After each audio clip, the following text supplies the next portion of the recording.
지난주에 이틀간에 걸쳐 실시됐던 사전투표 부실 논란이 거세게 일었는데 부실 논란은 또 있습니다. 최단비 변호사님. 네, 어제였습니다. 국민의힘의 부천시의회 의원들이 사전투표를 부실 관리하고 있다. 여기에 대한 대책을 건의하기 위해서 부천시의 선거관리위원회 사무국장실을 찾아갔습니다.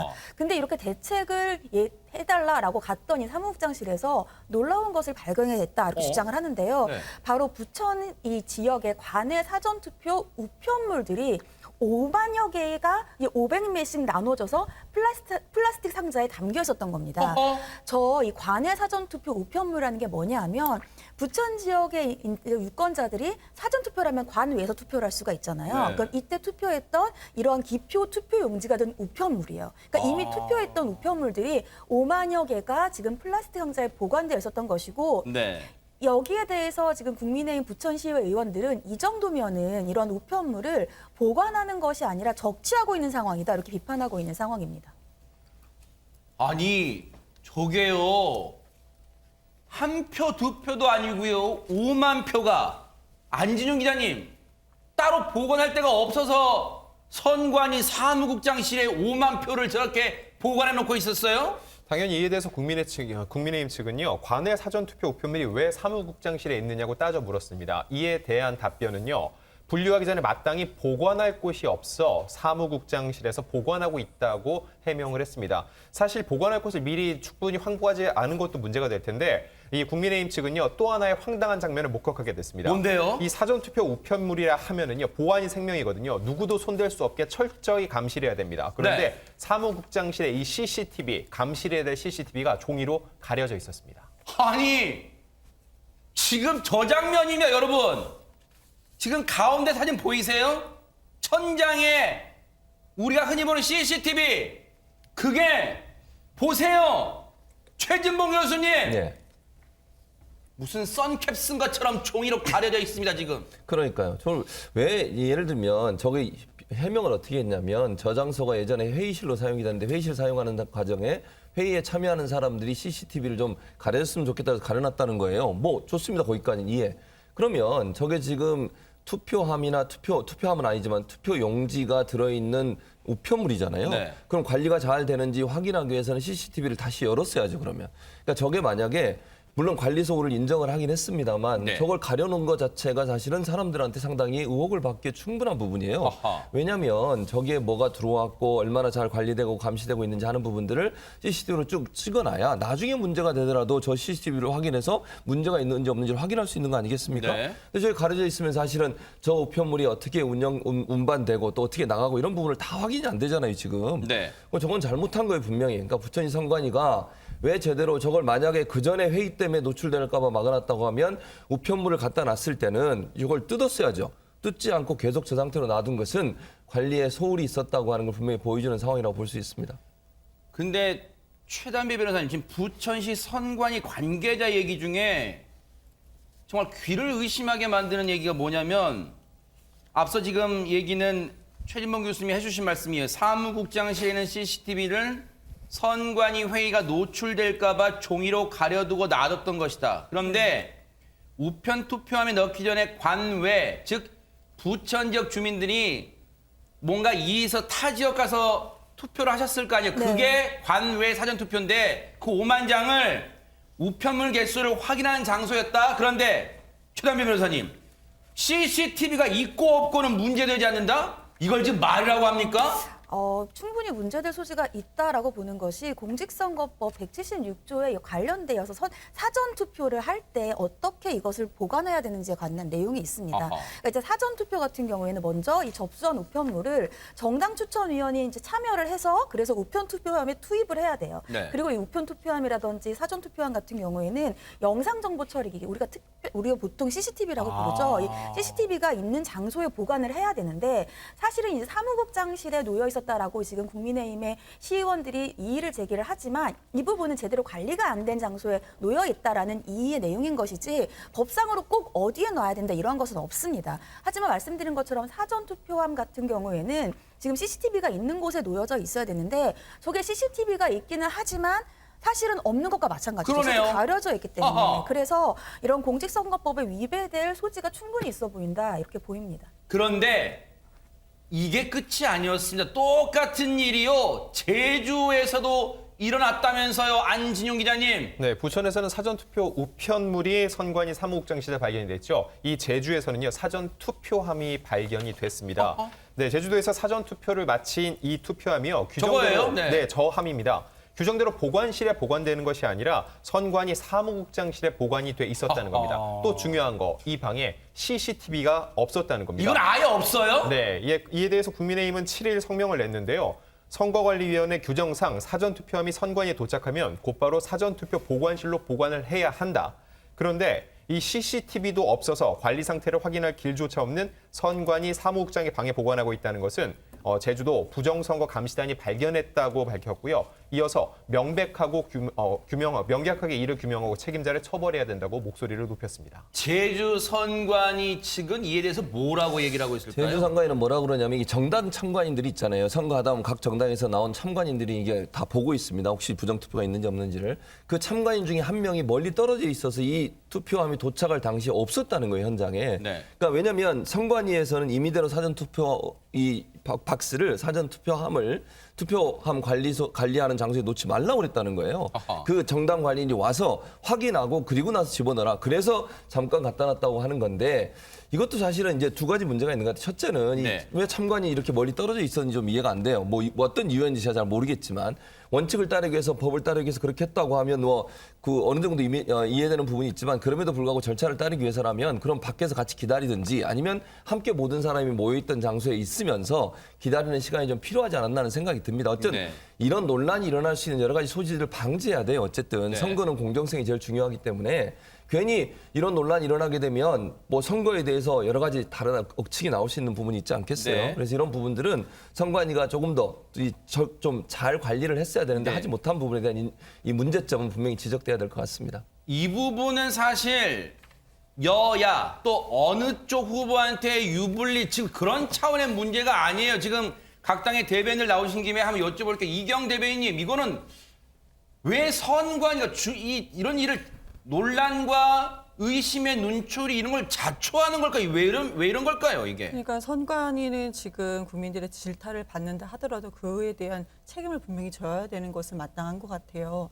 그런데 지금 이번만 이런 것이 문제이냐 그런 것은 좀 아닌 것 같습니다. 사전투표라는 것이 이제 도입했던 것이 2013년도 4월 재보선 때부터 그러지 않았습니까?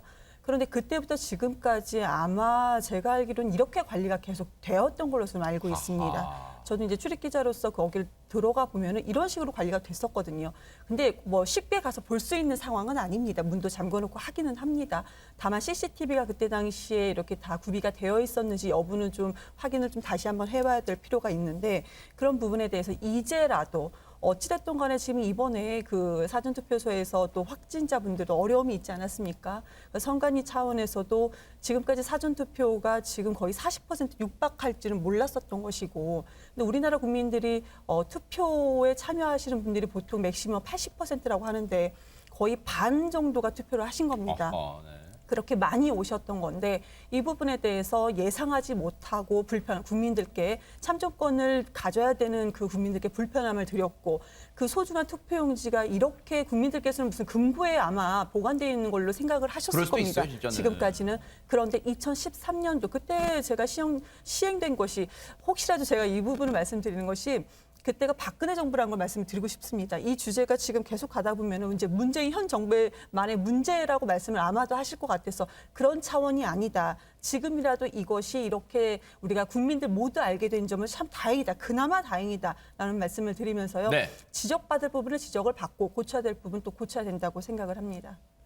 이경 대변인님 말씀 들어보니까 선관위의 이런 부실 관리 행태가 어제 오늘만의 일은 아니고 이게 골물대로 있다가 터진 거 아니냐 그런 생각도 충분히 해볼 수 있어요. 그 전까지 잘하다가 이번에 갑자기 부실했겠어요? 이제 그런 지적을 하신 거예요. 그런데 임승호 대변인께 여쭤볼게요. 사실 이런 문제에 대해서는 물론 언론들의 어제도 그런 지적이 있었으면 물론 앞서가는 과도한 지적일 수는 있겠습니다만 충분히 합리적으로 나올 수 있는 대목이 뭐냐면 이러다 보니까 내일 선거 끝나고 어느 쪽이든 대선 불복의 빌미를 제공했다. 이런 기사도 나왔어요, 지금. 예, 그러니까 참 총체적으로 문제가 되고 있는 상황입니다. 뭐 대선 결과가 어떻게 될지는 아직까지 모르는 상황이지만 만약에 어떤 박빙 승부가 났을 경우에는 이 문제를 가지고 또다시 불씨가 지펴질 수 있는 상황이거든요. 그래서 선관위원장을 비롯한 선관위 차원에서는 제대로 관리를 했어야 됐다라는 생각이 들고 이경 대변인께서 말씀해 주셨지만 어떤 법령의 문제도 분명히 있는 것 같습니다. 투표함이 2개 이상 존재할 수 없다. 그렇다면 이번에 확진자가 나오는 상황에서는 어떤 식으로 관리할지에 대해서는 뭐 국회의원을 비롯한 입법기관들이 책임을 졌어야 되기 때문에 문재인 정부만의 문제는 아니라고 할 수는 있겠지만 네. 이번 선거에서 특이점이 있는 것은 코로나 확진자의 투표가 있었다라는 거죠. 이 부분 같은 경우에는 충분히 저희가 논평을 통해서 예상을 할 수 있는 상황이었습니다. 논평을 통해서 수십만, 수백만 명의 확진자가 나올 수 있는 상황이니까 이 부분에 있어서 짧은 시간에 어떤 투표 시간이나 이런 것들은 굉장히 부족할 수 있다라고 수차례 저희가 논평을 통해서 경고했음에도 불구하고 이런 참사가 벌어졌고 이후의 태도에 있어서도 굉장히 문제가 되고 있는 상황입니다. 저희 야당 의원들이 항의를 하자 이에 대해서 투표를 하는 사람들이 투표함에 직접 투표지를 넣겠다고 난동을 부렸다라는 어떤 그러한 표현을 썼다는 게 확인이 됐어요. 저는 이건 정말 용납할 수 없는 그런 표현이라고 생각이 되고 말씀하신 것처럼 선관위원장도 긴급 회의를 하겠다라고 하면서 월요일인가요? 10시에 느긋하게 출근하셔가지고 기자분들 어떤 질문에는 제대로 답변도 하지 않으시고 오늘 사과문 같은 경우에도 사과의 뜻은 굉장히 짧게 나타나 있고 마치 유권자들이 이러한 현상을 받아들여야 한다라는 식으로 표현을 하고 있기 때문에 저는 이런 사후 대처까지 봤을 때 거치 표명이 분명히 있어야 된다라고 생각을 하고 이 문제에 대해서는 송영길 당대표도 저 이준석 대표가 거치 표명을 선관위원장이 거치 표명을 해야 된다라는 의견에 동의를 해준 것으로 알고 있기 때문에 빨리 이 문제에 대해서 책임을 질 수 있는 인사들이 거치 표명을 하는 것이 답이라고 생각합니다. 네. 진짜 선관위가요. 총체적 난국입니다. 어떻게 국회에서 선관위 고위 관계자 나와서 설명했던 게 뭐가 있는 줄 아세요? 이번에 사전 투표를 앞두고 여러 차례 시뮬레이션, 뭐 이렇게 영어를 써요? 여러 차례 가정에서 경우의 수를 가정해서 대비책을 마련했다는 거예요. 그래서 시뮬레이션을 해봤대요. 그러면 그 시뮬레이션 해본 결과가 이거예요? 사전 투표가 연습 투표예요? 지금 어처구니 없는 짓을 해놓고 지금 중앙선관위원장은 사과 아닌 사과인 뭐 사과라고 볼 수도 없는 그런 말을 오늘 했는데 잠시 짚어보고요. 그런데 기가 막히고 코가 막힌 일이 또 있습니다. 안진용 기자님 뭡니까 네. 이번에는? 네, 공무원의 실수로 선거인 명부가 누락돼서 선거권이 박탈되는 일이 잇따르고 있습니다. 지난 주말 광주광역시에서 2명이 이런 일을 당한 데 이어서 이 구리시에서도 같은 피해자가 1명 더 나왔습니다. 구리시에 거주하는 40대 여성의 경우는요. 네. 20대 대선 투표 이 안내문에서 자신의 이름이 빠지고 이미 사망한 시아버지의 이름이 들어있는 황당한 경우를 겪게 됐습니다. 세상에. 곧바로 동사무소와 중앙선거관리위원회에 문의를 했는데 돌아온 답변은 더욱더 황당했습니다. 동사무소 직원이 선거인 명부를 확인하는 과정에서 지난달 19일 이미 사망한 시아버지 사망 신고서를 확인하지 못한 거였고요. 또 시아버지의 등록이 말소된 주민등록등본을 보고도 확인하지 않고 시아버지를 명부에 올리고 이 A씨를 제외했던 겁니다. 사실상 A씨는 선거권이 박탈된 건데요. 이거에 대해서 항의를 했고 그래서 들은 답변은 주민등록증만 있으면 투표가 가능하다 듣고 실제로 지난 5일 사전투표장을 찾았습니다. 그런데 또 한 번 좌절을 하고 말았습니다. 왜냐하면 A씨의 선거인 명부 조회가 되지 않아서 투표를 할 수 없다는 말을 듣게 된 건데요. 이 참정권은 국민의 기본권입니다. 헌법에도 규정이 된 사안인데 이런 얼토당토한 일이 벌어지고 만 겁니다. 21세기 대명천지의 2022년 대한민국에서 벌어지고 있는 선거가 맞아요. 최진범 교수님, 이게 지금 선거라는 걸 처음 시행해본 나라 얘기예요, 혹시? 그건 아니죠. 그러니까 너무 황당한 거죠, 사실은. 지금 이런 실수가 일어난다는 게 말이 됩니까, 이게? 그러니까 아니 모든 게 전산화돼 있고 모든 게 다 관리가 잘 되는 것으로 알고 있었는데 실제 선거인 명부에 이름이 없어가지고 빠져서 선거를 못 하게 됐다? 얼마나 황당무계합니까 이게? 대체 정말 동사무소 뭐 물론 책임은 동사무소에 근무하는 분이 있는 건데 이분이 제대로 관리를 안 하는 거잖아요. 업무를 제대로 안 했고 그리고 저는 이게 그러니까 다시 한번 체크할 수 있는 시스템을 만들 필요가 있어요. 한 사람이 하고 끝내버리면 이런 실수가 나올 수 있는 거잖아요. 그럼 2차, 3차 확인이 필요한 상황인데 이런 부분들이 제대로 되지 않기 때문에 이런 문제가 발생하지 않는 생각이 드는데 동사무소 측에서 이렇게 해명을 했어요. 일단 뭐라고요? 사과는 했어요. 찾아갔는데 네. 사과하면 뭐 하냐고요. 선거를 못 하게 됐잖아요, 지금. 그러면서 하는 얘기가 해줄 수 있는 게 없다. 이제는 다 끝나버려서 행정소송하게 되면 변호사 선임하고 이러면 시간 많이 오래 걸려서 어차피 투표 못 하실 거다. 직원이 어리고 월급도 적다. 소송하게 되면 이제 만약 피해를 볼 수 있잖아요. 직원이 배려해줬으면 좋겠다. 이렇게 얘기했다고 하는데 이게 그냥 이렇게 하고 넘어갈 문제가 아니라고 저는 봐요. 이 선거의 투표권 하나가 갖고 있는 의미라고 하는 것은 돈의 가치로 따질 수 없는 거 아닙니까? 그 사람이 정말 자기가 원하는 사람에게 한 표를 던질 수 있는 권한을 뺏겨버린 거잖아요. 결국은 행정착오 때문에. 이런 일들이 일어나고 있다고 하는 것은 정말 21세기에 어떻게 선거 관리를 이렇게 하고 있는지 국민적 질타를 피할 수 없는 상황이라는 생각이 듭니다. 이게요. 진짜 화를 참으려고 했는데 화를 내야겠어요. 보세요. 해당 동사무소가요. 지금 이 어처구니 없는 일이 벌어진 것도 지금 분노할 일인데 해당 유권자뿐 아니라 시청자분들도 분노할 부분인데 그 다음 말 보세요. 행정소송을 해도 변호사 선임하고 판결이 나올 때까지 오래 걸린다. 그리고 법적인 절차라고 쳐요. 여기까지는 100번 양보할게요. 근데 그 다음 말 보세요. 직원이 어리고 월급도 적다. 그러니까 손해배상 청구 같은 거 제발 좀 참아달라. 지금 그 얘기하는 건데 최단비 변호사님 정말로 나쁘네요. 동사무소 꼬리 자르기식으로 모든 책임은 그냥 해당 개인 직원에게 떠맡기는 거예요. 해당 동사무소가 책임져야 되는 거 아니에요? 어디서 감히 이런 말을 하고 있습니까 지금? 그렇죠. 말씀하신 것처럼 사실 동사무소에서도 이 해당 직원이 있고 그 직원을 또 책임지는 그 위에 상급자들이 있을 거 아닙니까? 이런 상급자들도 원래는 같이 책임을 져야 되는데 말씀하신 것처럼 해당 직원의 개인적인 문제다. 그리고 여기에 대해서 손해배상 청구 같은 거 하려면 오랜 시간이 걸리니까 그냥 봐달라라는 취지잖아요. 이 동사무소의 태도에도 문제가 있지만 이 선관위도 마찬가지였습니다. 이 선관위에서는 이 40대 유권자에게 지난달 25일에 선거인 명부가 이미 확정됐기 때문에 수정이 일단 힘들다 이렇게 얘기를 했고요. 그 뒤에 선관위는 책임이 없다. 해당 동사무소의 직원의 책임이고 국가가 책임 있는지까지는 모르겠다 이렇게 얘기를 했습니다. 그러니까 선관위는 책임이 없다라고 일단 얘기를 한 거죠. 동사무소 직원을 상대로 손해배상을 해라 이렇게 얘기를 한 거고요.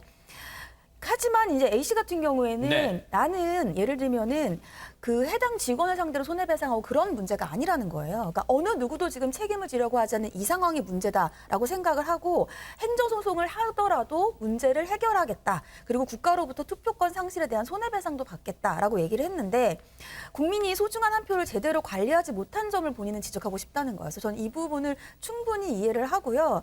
이런 선거인 명부에서 제외되는 것이 이건이 처음이 아니라 앞서서 이제 안주영 기자님도 설명을 해주셨지만 광주에서 이제 사법처분을 받은 한 2명이 있었는데 원래 일정 수준 이상의 사법처분을 받으면 이 선거권이 없어집니다. 근데 그런 사법처분이 아니었어요.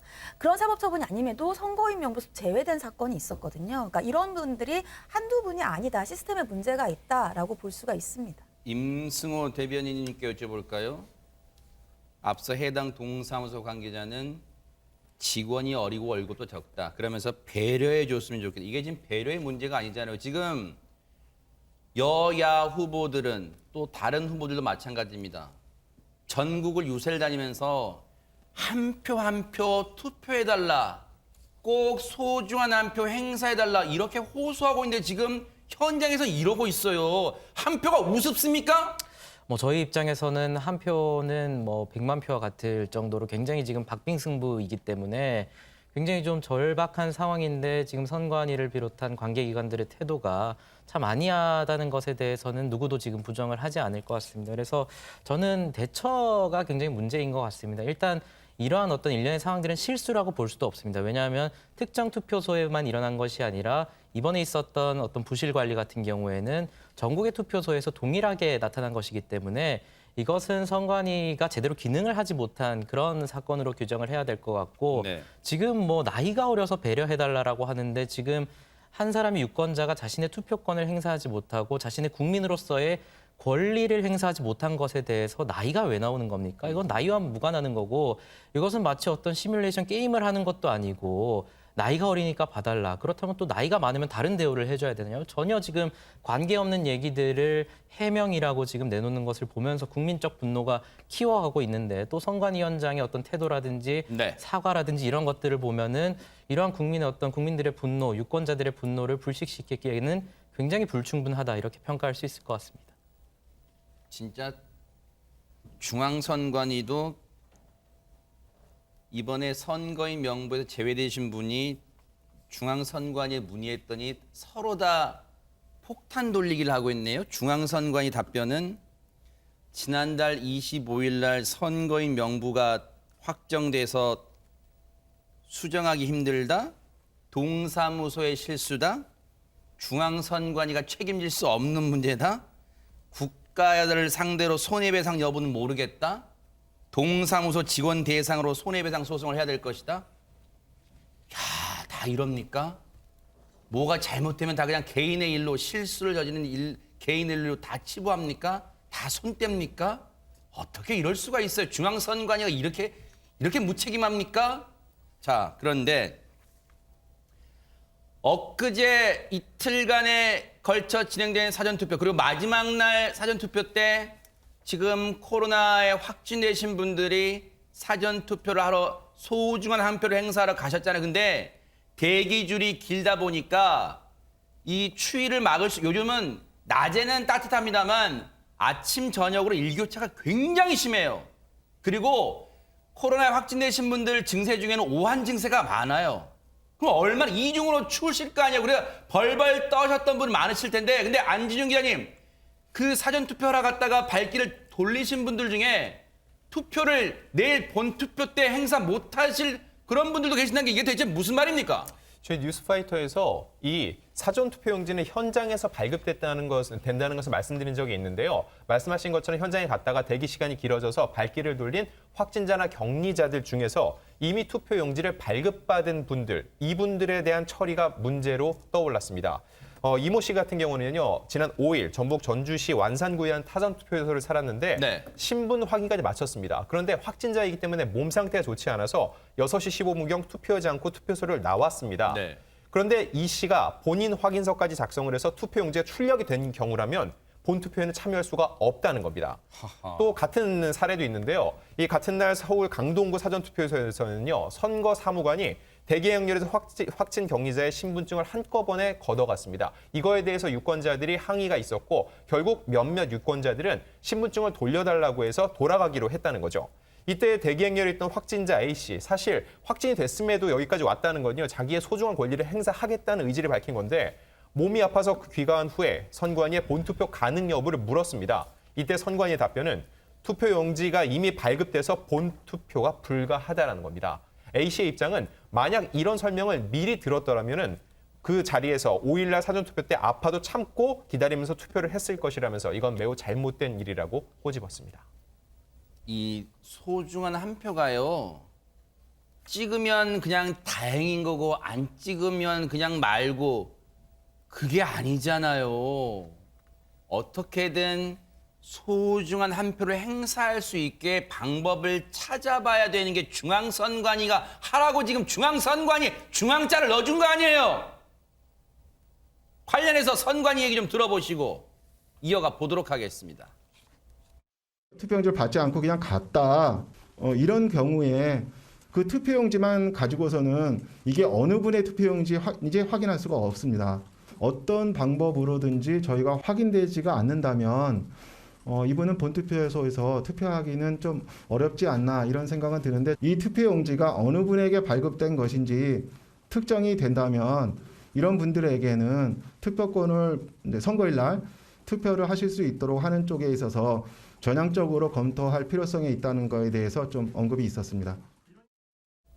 이분들 입장에서는 정말 울분 터질 것 같아요. 왜냐하면 최단비 변호사님, 제가 상식이 짧지만 헌법에 참정권이라는 게 보장돼 있다면서요. 네, 맞습니다. 그러니까 내가 지금 투표하러 갔다가 어떠한 사정으로 투표를 하지 못했다. 그럼 아까 이제 설명하신 것처럼 나는 그러면 본 투표일엔 투표할 수 있겠지. 내 소중한 참정권을 행사할 수 있겠지. 이렇게 생각을 했는데 지금 그게 안 된 거고 단순히 본인이 예를 들면 돌아가겠다고 결정한 게 아니라 여러 사전 투표들에 문제가 있어서 예를 들면 갑자기 이러한 바구니에다가 담으라고 했다든지 내 표를 그냥 두고 가면 이게 투표하면 들어가는지 모르기 때문에 나는 거부를 하고 돌아간 사람들 같은 경우에는 왜 나에게 투표권을 주지 않느냐 이러한 얘기들이 지금 나오는 거예요.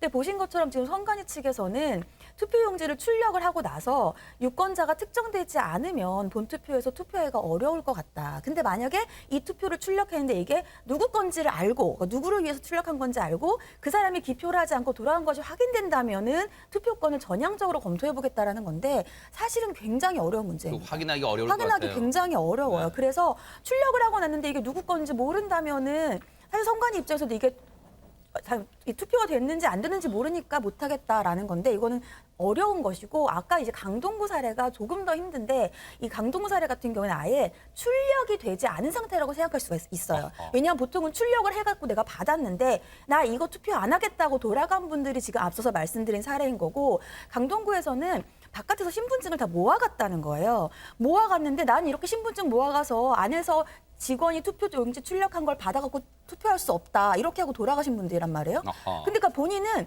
투표용지가 출력됐는지 안 됐는지도 모르고 당일에 가봤는데 나는 한 번도 투표용지를 보지 못했는데 이게 투표용지가 출력됐다고 하면서 지금 또 참정권을 행사하지 못하게 된 상황이기 때문에 이러한 분들 같은 경우에는 내가 왜 본투표를 하지 못했느냐 이러한 항의를 충분히 할 수 있는 상황인 겁니다.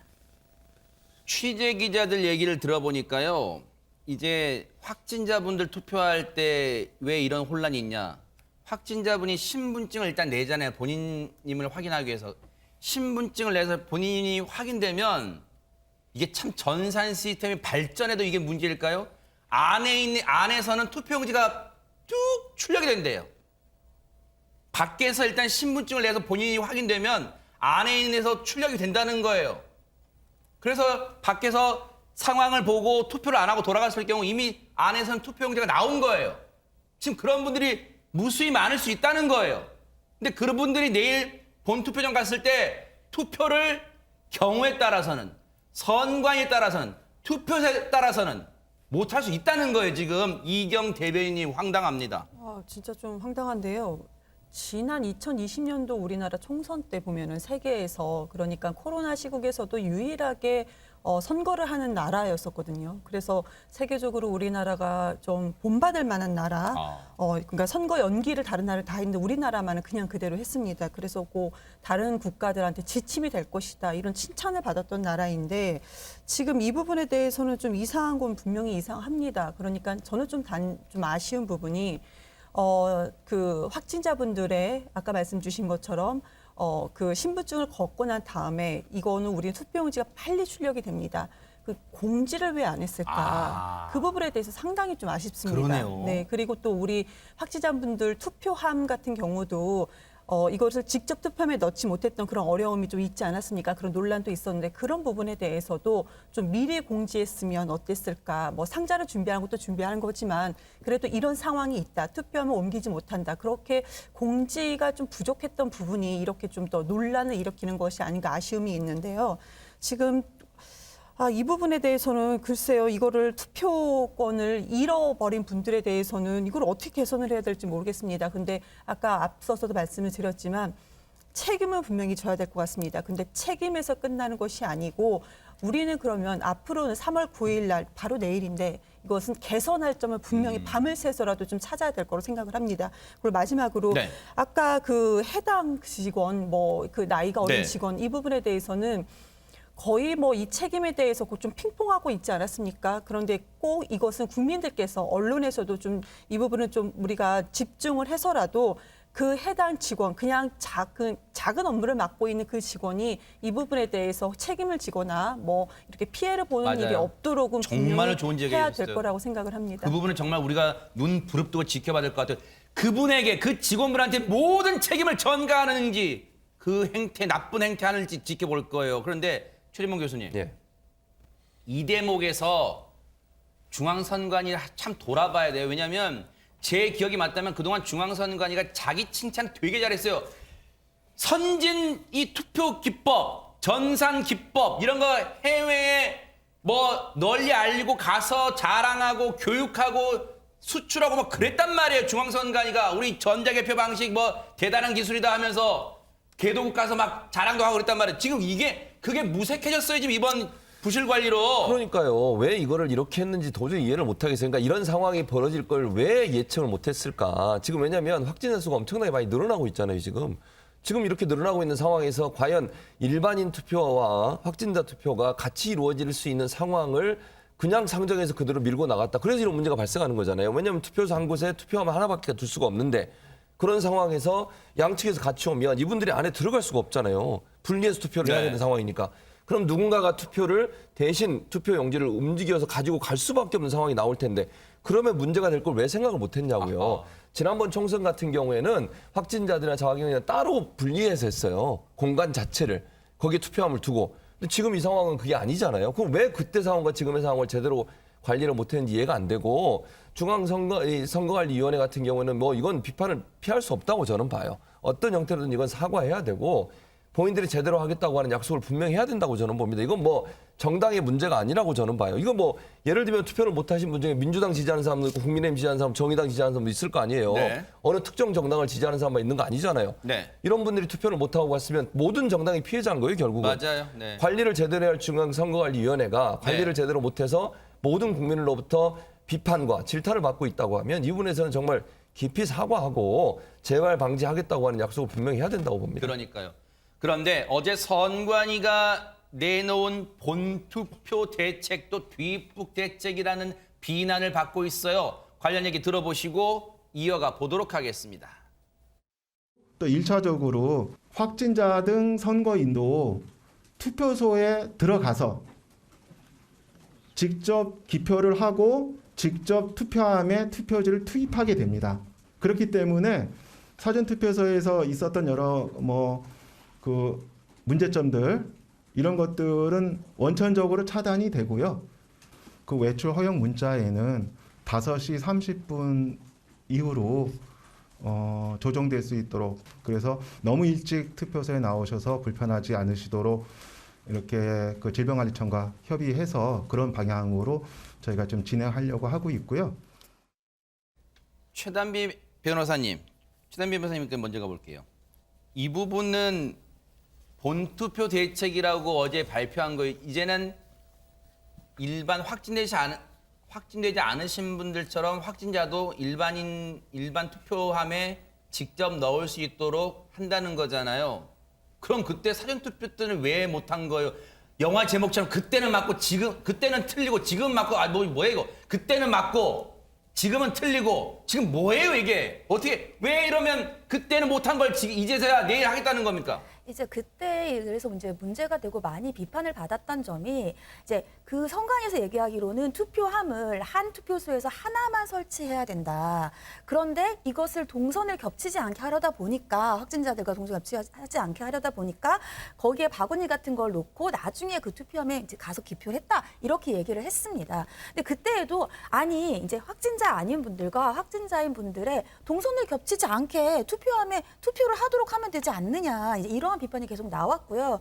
그래서 이제 이번에 선관위에서는 그러면 본투표 때는 직접 그 투표함의 용지를 기입하도록 하겠다라고 했는데 또 그러면은 이번에는 또 그럼 확진자들이 투표할 시간이 과연 충분한 시간인 것인가? 그리고 그러니까요. 방역 대책은 맞아요. 제대로 될 것인가? 또 이러한 이제 문제들이 나오고 있는 겁니다. 선관위가 지금 해당 투표소에 거주하시는 분, 해날 과단을 지역구에 계신 분 중에 확진자가 몇 분이나 계신가도 지금 파악 못한다는 거 아니에요? 언론 지적들 보면. 자, 그런 가운데 앞서 안진용 기자님, 선관위 관계자, 선관위 선거국장 얘기 들어보니까 확진자분들 내일 본투표 때 밖으로 나오실 수 있도록 하는 그 허용이란 표현도 좀 그래요, 어감이. 어쨌든 문자를 드리는데 5시 반 이후로 조정하겠다? 그럼 몇 시부터 나오라고 한다는 거예요? 네, 질병청에서 발표한 시간은 당초 5시 30분이었는데 이게 20분 늦춰졌습니다. 그래서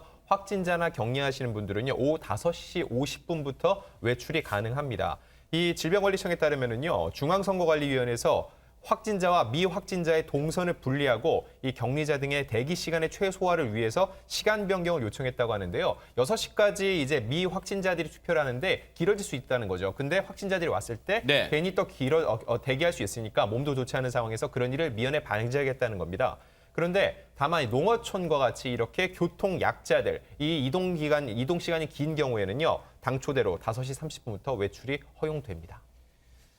이 부분 놓고도 뭐 여야 할 것 없이 각 당에서도 아니 왜 확진자분들 이 투표 시간 허용 시간이 오히려 10분, 20분 늘려줘도 시원찮을 판에 줄어드는가 이런 얘기 나올 것 같은데 임승호 대변인 그런 얘기 나올 것 같습니다. 그러니까 이 문제도 상식적으로는 좀 이해하기 힘들죠. 지금 질병청에서도 애초에 5시 30분으로 기준을 설정한 것이 자신들 나름의 어떤 근거가 있었을 텐데 이후에 20분을 늦추는 것에 대해서 합리적인 설명은 딱히 없는 것 같아요. 그럼에도 불구하고 투표 시간은 또 그대로거든요. 그렇게 된다면 지금 확진자 및 격리된 어떤 유권자가 한 90만 명 정도로 추산된다고 하는데 한 투표소에 100명 정도면 100분 정도만 몰린다고 해도 한 투표소에 한 3분 정도, 한 명당 3분 정도 걸린다고 하면 거의 한 5시간 정도의 시간이 소요되는 것이거든요. 또 확진되지 않은 일반 유권자들에 비해서 상당히 더 긴 시간이 걸릴 것이라는 분석이 상당한데 이런 상황에서 90분이라는 시간이 과연 확진 유권자들의 어떤 참정권이나 직접 선거의 원칙 그리고 비밀 선거의 원칙을 제대로 온전히 보장해 줄 수 있을지에 대한 의문이 상당히 증폭되고 있는 상황이고요. 네. 그래서 이 문제에 있어서는 만약에 20분의 어떤 시간을 지연시켰다면 이에 마땅하게 투표 시간에 충분한 보장도 있어야 될 것 같은데 여기에 대해서 선관위를 비롯한 어떤 관계기관에 충분한 배려가 없는 것 같아서 좀 내일도 혼란스러운 장면이 있지 않을까 우려가 되는 상황입니다. 조금 전에 그 중앙선관위 대책 나온 그래픽 좀 보여주세요. 그거 하나 읽고 우리 이경희 대변인 말씀 드릴게요. 아래 보세요. 중앙선관위는 이렇게 얘기를 하고 있습니다. 투표 관리 인력을 추가로 확보하고 기표소를 최대한 늘리겠습니다.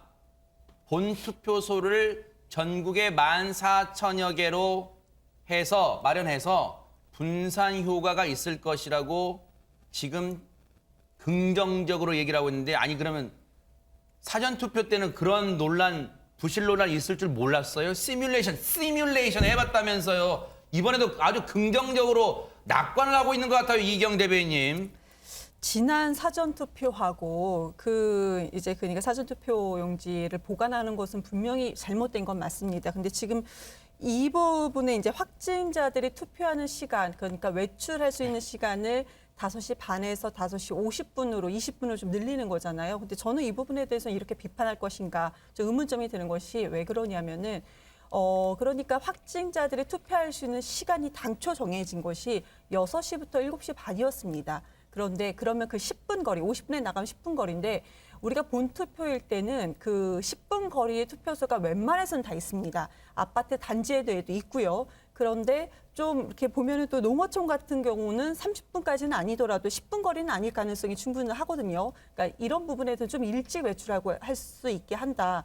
이런 결정에 대해서는 저는 개인적으로는 좀 효율적인 것이 아닌가 이런 생각이 드는 것이고요. 오히려 현실을 반영한 거다? 그렇죠. 네. 원래 그러니까 5시 반에 나간다 하더라도 투표할 수 있는 시간은 6시입니다. 그런데 또 그 확진자 분들과 또 이렇게 확진되지 않으신 분들이 동선이 겹치게 되면 거기서 또 분란이 일어날 수 있으니까 이것은 거리상으로 봤을 땐 괜찮다. 근데 다만 추가적으로 또 괜찮은 점 기표소를 또 늘린다는 거 아니겠습니까? 직원도 늘리면은 지금 저는 개인적으로 원래 우리가 설정했던 시간이 1시간 반인데 이 부분에 대해서는 내일 문제는 그렇게 일어나지 않기를 바라는 마음도 있고 일어나지 않을 거라고 또 생각도 합니다. 네. 상황은 모르는 거 왜냐하면 최재봉 교수님 물론 이경 대변인님께서는 이 상황도 뭔가 현실적인 걸 반영한 거다. 오히려 확진자분들께 이 투표 시간을 더 시간적으로는 지금 외출 허용 시간이 반에서 50분으로 20분 뒤이기 때문에 줄었다고 체감은 하지만 실제적으로 어차피 투표가 허용되는 시간 6시부터니까 현실적으로 투표소로 가는 이동 시간을 고려해서는 크게 문제되지 않고 현실을 오히려 반영한 거다 이렇게 말씀해 주셨는데 자 어쨌든 현장 가면 돌발 상황이 생기기 마련이잖아요. 엊그제 사전투표 논란도 다 그런 거였고요. 그러다 보니까 일반인과 이제 확진자의 동선이 섞일 가능성도 배제할 수 없다는 점에서 또 어쨌든 지금 만전을 다 기해야 될 것 같다 이런 생각도 해봅니다. 그렇죠. 그래서 사실 시간을 좀 늦춘 거예요. 왜냐하면 또 일찍 오시는 분이 있을 수 있잖아요. 확진되신 분 중에 나는 좀 일찍 가서 기다리자 해서 30분 전에 오셔가지고 기다리게 되면 또 겹칠 수도 있고 이분들이 또 추운데 아까 말씀하신 것처럼 외부에 있다 보면 불만이 많아지고 이럴 수 있어서 아마 시간을 늦춘 것 같고요. 투표 시간은 지금 예전과 동일한 거니까 그건 별 문제가 없다고 보고 다만 이제 선관위에서 이렇게 얘기를 하고 있어요. 네. 사전 투표했던 곳은 3,552개소였어요. 네. 근데 이게 본 투표에는 이게 숫자가 14,464개로 늘어납니다. 그러니까 네. 투표소가 늘어난 건 분명해요. 약 한 몇 배 정도 늘어나는 거죠. 3,552개에서 14,464개니까 훨씬 사전투표보다는 많이 할 수 있다. 다만 숫자는 더 늘어난다. 이것도 분명하잖아요. 예를 들면 지난번에 한 3분의 1 조금 7% 정도 했으니까 그보다 2배 정도 되니까 그럼에도 불구하고 뭐 인력도 늘어나고 기표소도 더 많이 늘리겠다고 했으니까 준비를 하고 있는데 한 긴장해야 돼요. 저는 이렇게 생각해요. 예를 들면 아까 말씀하신 것처럼 10분 전에 와서 기다리는 분들과 동선이 겹칠 수도 있는 것이고 그런 상황에서 문제가 발생한다면 즉각적으로 대응할 수 있는 시스템을 마련해 놔야 되잖아요. 네. 그리고 인력도 저는 충분히 좀 준비할 필요가 있다는 생각이 듭니다. 기존에 했던 인력만 가지고서 하다가 또 다른 문제가 발생할 수 있으니 비상체계를 가동을 해서 이런 일이 또 발생했을 경우에 즉각 개입을 해서 문제가 발생하지 않도록 하는 네. 해결 방안에 대한 플랜 B를 그러니까요. 반드시 갖고 있어야 된다. 그렇지 않으면 또 다른 비판이 있을 수 있다는 생각이 듭니다. 이렇게 해보겠습니다. 용어도 이렇게 해보겠습니다. 확진자 일반 유권자가 아니라 확진자와 비확진자 하겠습니다. 확진자와 비확진자 모두 소중한 한 표를 행사할 수 있도록 선관위가 각 투표소마다 만전을 다 기해 주실 것을 기대하고요. 또 그렇게 할 거라고 이번에 믿어볼게요. 그리고 중요한 건요. 확진자는 소중한 우리 국민이지 확진자가 결코 죄인이 아닙니다. 그거 명심하시기 바랍니다. 자, 사상 초유의 소쿠리 선거, 이 상황을 자초한 중앙선관위, 그리고 거기에 수장, 중앙선관위원장, 오늘 어떤 모습이었을까요? 자, 오늘 모습은 아니고요. 네, 어제 모습입니다. 어제 논란 많았을 때 기자들이 막 물어봤잖아요. 중앙선관위원장, 노정희 중앙선관위원장 모습 보시고 이어가 보도록 하겠습니다. 선거관리 부실이라고 부실이 많은데 회의를 시작할 예정입니다. 정리해 주시기 바랍니다. 자, 이제 시장님께서는 이분을 이용해서 퇴장해 주시기 바라겠습니다. 어제 이제 대책회의를 하기 전에도 기자들이 막 물어봤어요. 입장 표명 뭐 하실 계획이냐. 뭐 묵묵부답이었어요. 선거 오히려 대책회의 할 게 좀 나가주세요. 막 이랬어요. 기자들한테. 그런데 유감 표명, 뭐 사과는 그렇다 치더라도 안진용 기자님 어제 언론들도 그런 지적 많이 했습니다. 유감 표명도 그렇게 어려운 일이었어요? 사실 더 거슬러 올라가면요. 중앙선관위가 이 국회 질의 때 충분히 대비할 수 있다. 우리가 여러 번 시뮬레이션까지 했다고 자신을 해왔습니다. 그런데 막상 뚜껑을 열어보자 현장 상황은 여의치 않았고요. 확진 격리자들이 몇 시간씩 줄을 서서 기다리고 또 참관인이 감염 우려 때문에 참관을 거부하는 일까지 벌어졌습니다. 그리고 투표용지를 말씀하신 대로 쇼핑백이나 종이박스, 플라스틱 소쿠리에 담는 일까지 벌어지게 됐는데요. 그 난리가 벌어진 그 당일, 그때 위원장은 일단 출근을 하지 않은 상황이었습니다. 그리고 어제 출근길에서도요. 본선거 대책은 마련이 됐냐, 본선거 대책 마련에 집중하겠다고 했지만요. 이 부실 투표 논란에 대해서는 별다른 사과나 또 입장을 내지는 않았습니다. 네. 이후 긴급 회의를 가졌는데 선관위 간부에게 질의응답을 맡겼고요. 역시 별다른 입장 표명을 하지 않았습니다. 그리고 오늘입니다. 오늘 출근길에도 사전투표 논란과 관련돼서는 침묵을 계속 이어갔는데요. 사과 의향을 묻는 질문에도 답변은 없었습니다. 네. 그리고 낮 12시에 사전투표 혼란 책임에 대해서 통감하고 사과한다고 했는데 이 부실 선거 논란 사흘 만이어서 너무 뒤늦었다는 얘기도 있었고 이 역시 질의응답 그리고 본인의 거취 표명에 대한 얘기는 없었습니다. 노정희 중앙선관위원장이 오늘 대국민 담화를 통해서 사과를 했긴 했답니다. 판단은 시청자분들과 유권자분들이 해보세요. 이게 사과인지 아닌지 한번 보시고 이어가 보도록 하겠습니다. 사전투표 관리와 관련하여 미흡한 준비로 혼란과 불편을 끼친 점에 대해 위원장으로서 책임을 통감하며 국민 여러분께 진심으로 사과의 말씀을 드립니다.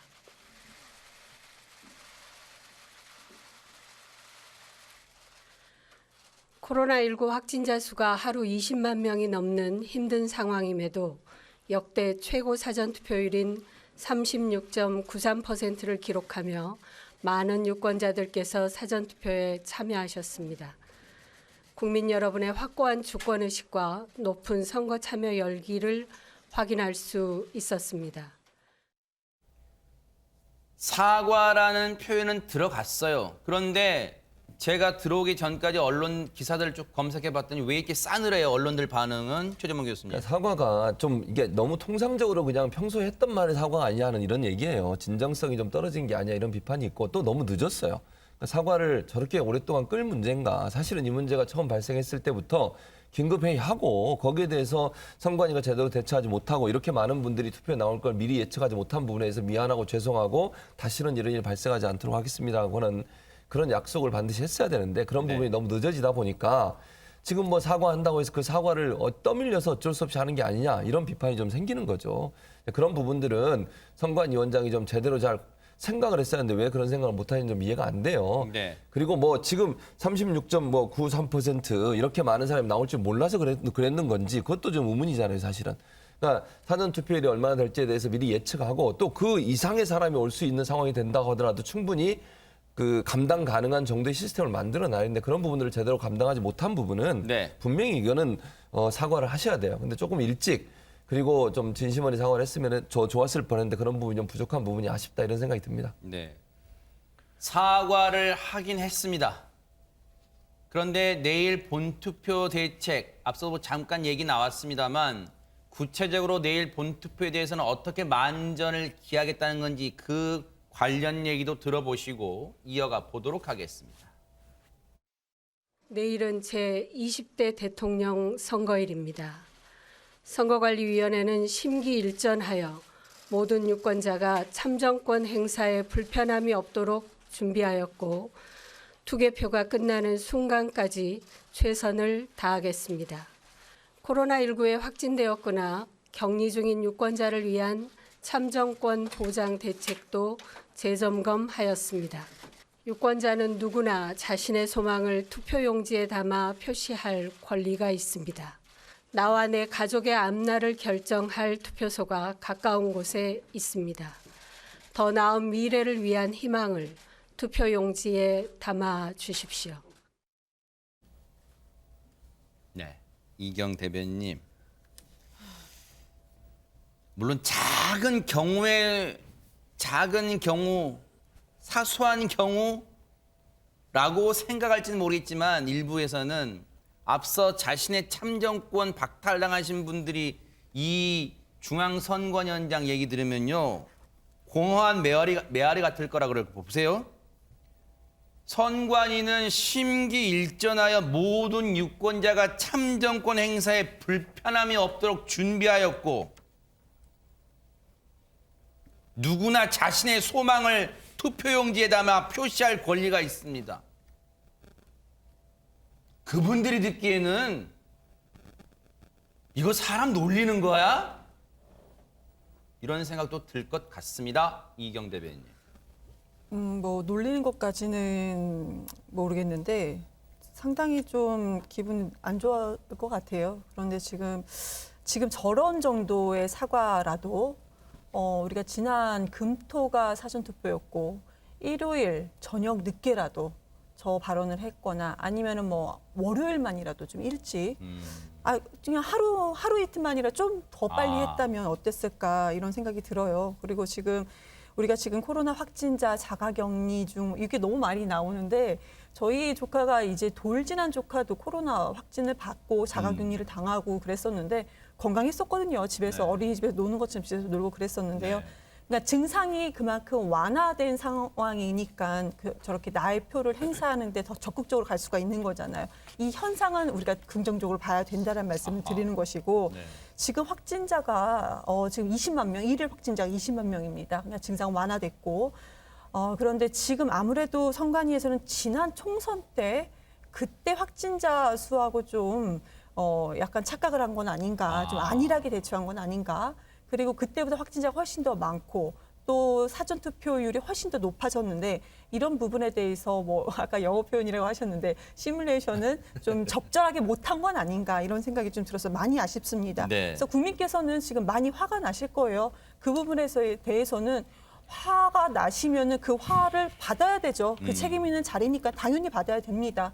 그리고 내일 어떻게 할 것인가에 대해서 제가 다시 한번 말씀드리지만 밤을 새서라도 내일은 이런 일이 절대 없도록 좀 책임 있는 자세를 보여야 되는 것이고 내일 아마 좀 좋게 국민들께서 불편함 없이 투표에 임하셨다 하더라도 그 사전투표에 대한 책임도 이걸 잊지 않고 좀 져야 될 거라고 생각을 합니다. 정말 중요한 말씀 해주셨어요. 그런데 사실 오늘 대국민 담화를 발표한 시각도 그래요. 왜 12시예요? 기자들도 사람입니다. 왜 점심시간에 합니까? 그리고 자기 할 말만 합니까? 질의응답도 안 받고? 그리고 보세요. 앞서 책임을 통감한다 그랬어요. 그래서 오늘 대국민 담화 때 뭐라고 얘기할까? 두 가지 관전 포인트, 두 가지 관심사안이 있었어요. 일단 사과라고 정확히 할까? 뭐 유감 표명 정도로 두루뭉술 넘어갈까? 그거랑 자신의 거취에 대해서 표명할까? 그런 게 있었습니다. 과연 어떻게 얘기했을까요? 관련 얘기 들어보시고 이어가 보도록 하겠습니다. 선거관리위원회는 국민의 뜻이 담긴 소중한 한 표 한 표를 무겁게 여기고 보다 투명하고 정확하게 투개표를 관리하겠습니다. 정정당당히 경쟁한 후보 여러분도 선거 결과에 나타난 국민의 뜻을 겸허히 받아들이고 국민 화합에 힘써 주십시오. 일단 뭐 문장을 다 뜯어봤지만 임승호 대변인 뭐 자신의 거취에 대해서는 별다른 얘기 없고 글쎄요 이거는 그래서 제가 말꼬리 잡는 거 아니지만 보기에 따라서는 국민에게 훈계하는 거예요.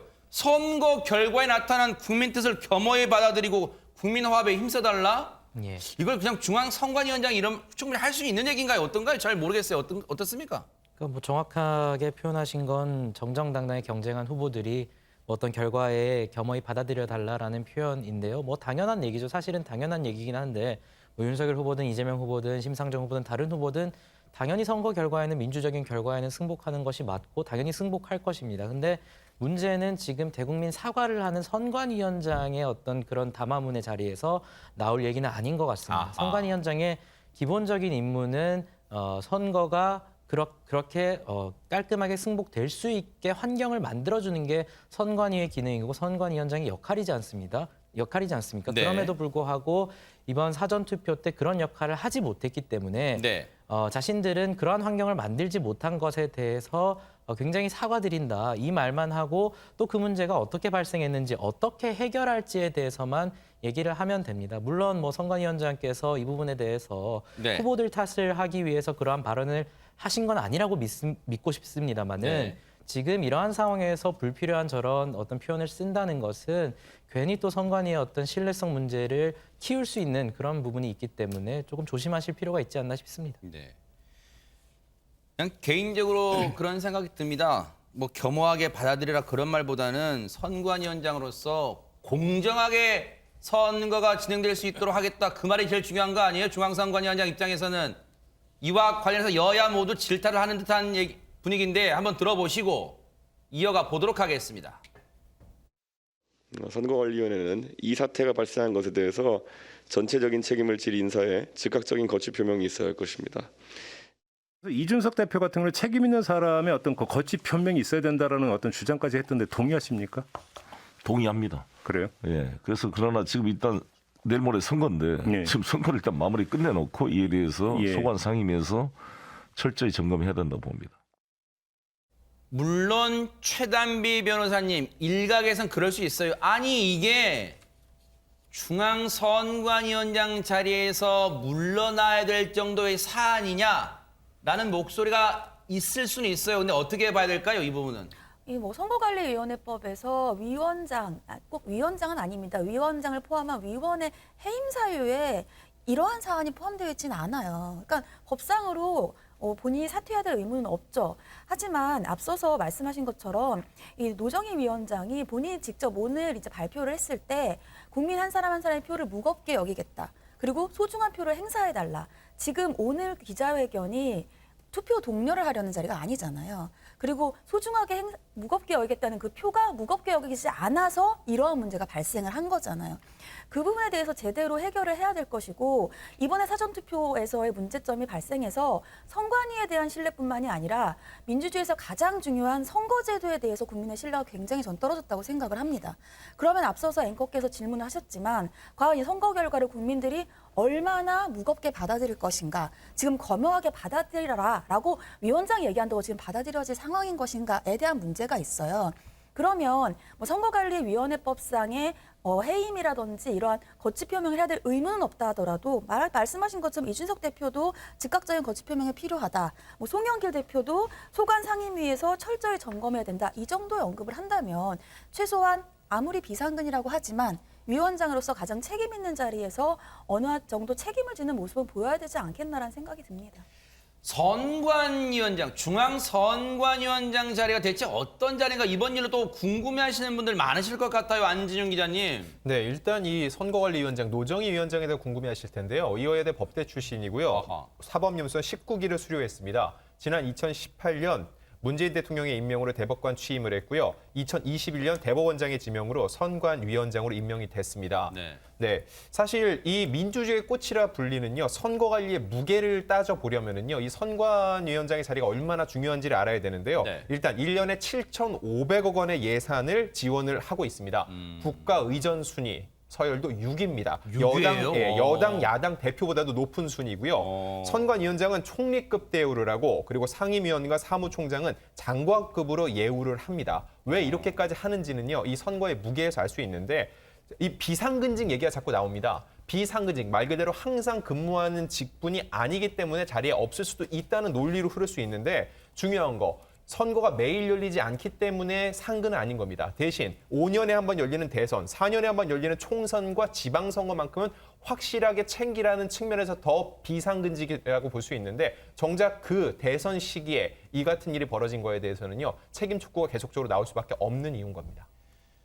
어제도 제가 말씀드렸지만 제가 무슨 농담하는 게 아니라요. 비상근직은 한꺼풀 더 들어가 보면 최진봉 교수님 비상시에는 근무하라는 게 비상근이라고 저는 생각합니다. 개인적으로. 그러니까 이게 비상근 상근의 문제가 아니에요. 네. 왜 그렇게 접근하면 비상시에 절대로 안 돼요. 근무해야죠. 그러니까요. 이게 지금 선거관리위원회가 하는 일이 선거 때 가장 열심히 잘 하라는 거 아니에요. 미리 평상시에 준비 잘해서 선거에 대비해서 잘 준비하고 선거 때는 비상체제로 돌아가야 되는 거죠. 비상근이니까 출근 안 해도 괜찮다 이렇게 얘기하면 절대로 안 돼요. 그거는 이게 상식적으로 맞지 않는 얘기예요. 선거가 늘 있는 것도 아니잖아요. 몇 년마다 한 번씩 있는 건데 그 선거를 위해서 이분에게 그런 대우도 해주고 그만큼의 어떤 그 보상도 해주고 이러는 거 아닙니까? 직책도 드리고 그러면 선거 때만은 어느 사람보다도 바쁘게 더 비상적으로 근무하고 비상대책 세우고 비상근무해야 되는 거죠. 그걸 뭐 상근 비상근 이걸 따질 문제가 아니에요. 그거는 지금 이 상황에서 따질 수 있는 문제가 전혀 아니라는 걸 분명히 말씀드리고요. 중앙선거관리위원장이라고 하는 그 무게감이라고 하면 지금 국가 의전서열도 6위라잖아요. 총리급 대우를 해주고요. 그러면 정말 이 선거만은 제대로 잘 치르겠다고 하는 그런 특별한 각오를 가지고 일을 해야 되는데 이런 일이 벌어졌으니 여기에 대해서는 책임을 통감하고 저는 뭐 선거 끝나고 나면 어떤 형태로든 책임 통감에 대한 입장 표명도 있어야 된다고 저는 개인적으로 생각합니다. 어쨌든 중앙선관위가 내일은 정말로 다시 한번 말씀드립니다. 이 대책을 마련해 주실 것을 당부를 드리고 우리 이경 대변인 발언 요청하셨으니까 저는 마지막으로 지금 꼭 말씀드리고 싶었던 게 뭐냐면 지금 우리 앞에서 말씀 주셨던 것이 사전투표소가 3,500여 개라고 하지 않았습니까? 그럼 우리가 여기서 이렇게 비판만 하고 끝내서는 안 될 것 같습니다. 선관위에서 책임과 사과의 별도로 그럼 3,500여 곳 중에서 이런 문제점이 발생한 곳이 어디 몇 곳인지 데이터를 정확하게 수집을 해야 되는 것이고 또 그 투표소마다 국민 몇 분이 지금 투표를 우리가 이렇게 하지 못했는지 이런 정확한 데이터를 가지고 국민께 다시 한번 해명을 하고 설명해야 되는 부분이 있습니다. 네. 만약에 그것이 이루어지지 않는다면 이 이후에 부정선거니 이런 논란이 분명히 일어납니다. 국민들께서는 지금 믿음을 못 갖고 있는 부분이거든요. 마치 3,500여 곳이 전부 다 이런 일이 일어난 것처럼 우리는 지금 믿게 되는 지금 상황입니다. 분위기는요. 그래서 더욱더 정확한 데이터가 필요하다고 말씀을 드리겠습니다. 그러니까 일리 있는 지적이세요. 아마 많은 시청자분들도 그게 제일 급선무다 그런 생각을 해보실 것 같습니다. 이게 진짜 세상에 뉴스파이터가 엊그제 대선 100일 남았습니다. 50일 남았습니다 할 건데 엊그제 같은데 이제 진짜 하루 앞으로 다가왔어요. 후보들 얼마나 진짜 심장이 쿵쾅쿵쾅 뛰을 것 같기도 하고요. 오늘 마지막 후보들 유세 일정 어떻게 될지 이것도 궁금합니다. 안진영 기자님.